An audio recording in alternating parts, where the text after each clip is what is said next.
मित्रांनो, नंदिनीला न्याय मिळवून देण्यासाठी जीवा, पार्थ आणि काव्या चौघी एकत्र आलेली असतात. काव्या नंदिनीला वसुंधराचा खोटा मुखवटा फाडायचा असतो. त्यासाठी वसुंधरा विरोधातले पुरावे विक्रमच्या समोर ठेवायचे असतात. नंदिनीला लग्न मंडपातून किडनॅप करणारा हा दीपक होता आणि हा प्लॅन वसुंधराचा होता. पण ऐनवेळी दीपकने नंदिनीची साथ न देता वसुंधराची साथ दिली आणि नंदिनीला विक्रम समोर तोंडावर पाडले. त्यामुळे विक्रमने नंदिनीसोबत असलेले सगळे नाते तोडले. आता पार्थ, जीवा, काव्या, नंदिनी हे चौघे मिळून वसुंधराचा खरा चेहरा सगळ्यांसमोर आणण्याचा प्रयत्न करत असतात. मित्रांनो, पुढील भागात आपल्याला असं पाहायला मिळणार आहे की सगळेजण नंदिनीच्या बाजूने असल्यामुळे नंदिनीचा कॉन्फिडन्स खूप वाढलेला असतो.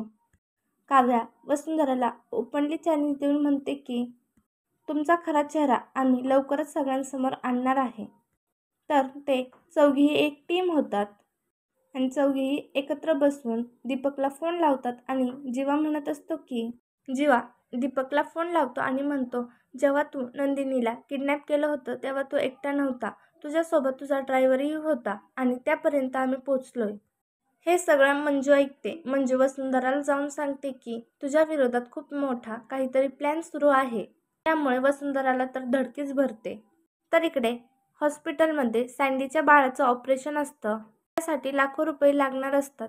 सँडी खूप टेन्शनमध्ये येतो. सँडीची बहीण नंदिनीला हॉस्पिटलमध्ये बोलावून घेते.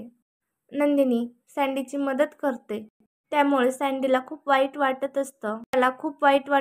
त्याला खूप मोठा अपराध केल्यासारखं वाटत असतं. नंदिनी दीपकच्या बहिणीला मैत्रीण म्हणून घरात घडलेला सगळा प्रकार सांगते.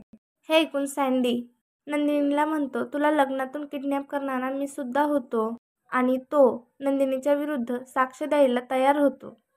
मित्रांनो, आता मालिकेत पुढे काय घडणार हे पाहणं खूपच इंटरेस्टिंग असणार आहे. त्यामुळे चॅनलला आता सबस्क्राईब करा. धन्यवाद.